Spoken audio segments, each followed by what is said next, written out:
विरोधी दल को नाली आखि देखई विरोधी दल स्वर को बंद करदेवाई चेष्टा कले विरोधी दल स्वर केत बंद हे ना विरोधी दल लोकों स्वर को जो भाई भाव में उपस्थापन करने कथा विधानसभा उपस्थापन कर सरकार जो दोष त्रुटि अच्छी से दोष त्रुटि निश्चित भाव में उपस्थापन कर कहार नाली आखि कहार भय विरोधी दल केत चापिजनी सी कि भाव में व्यवहार करते आपण कौन देखी ना ओडिशा सारा लोक देखी नथिले महिला बाचस्पति मुला बेले सी कि भाव में व्यवहार करते सारा ओडिशा देखी आमे से पर्यंत जाइनु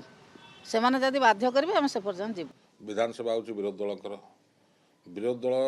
जदि कौन से प्रसंग उठेबे और माननीय बाचस्पति सुचारू रूपे गृह को परिचालना न करेंगे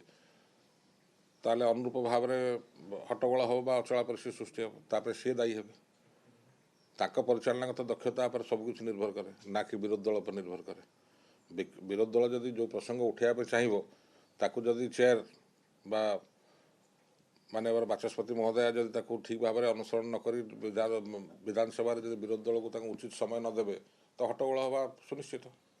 याद द्विमत द्विधा मत कौट रहा और याद नूतनत्व कौन अच्छे सी प्रथम थर बाचस्पति होती तो ओनर्सटा विरोधी दल पर नुह तेणुक जो कथा मुझे कहली हास्यास्पद बोली ये कहली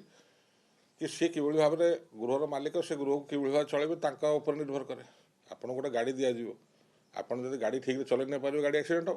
आपड़ कहे गाड़ी दोष आपण बाचस्पति अच्छा आप विरोधी दल कम कौन विधानसभा विरोधी दल विभिन्न प्रसंग को आणव आ समय निर्धारण करा दायित्व हूँ माननीय बाचस्पति महोदय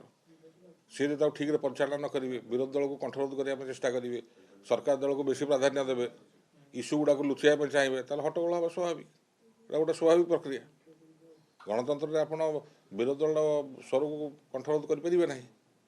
तो केमी परिचालना करेंगे से विरोधी दल पर निर्भर कर कि भाव में चलेंगे।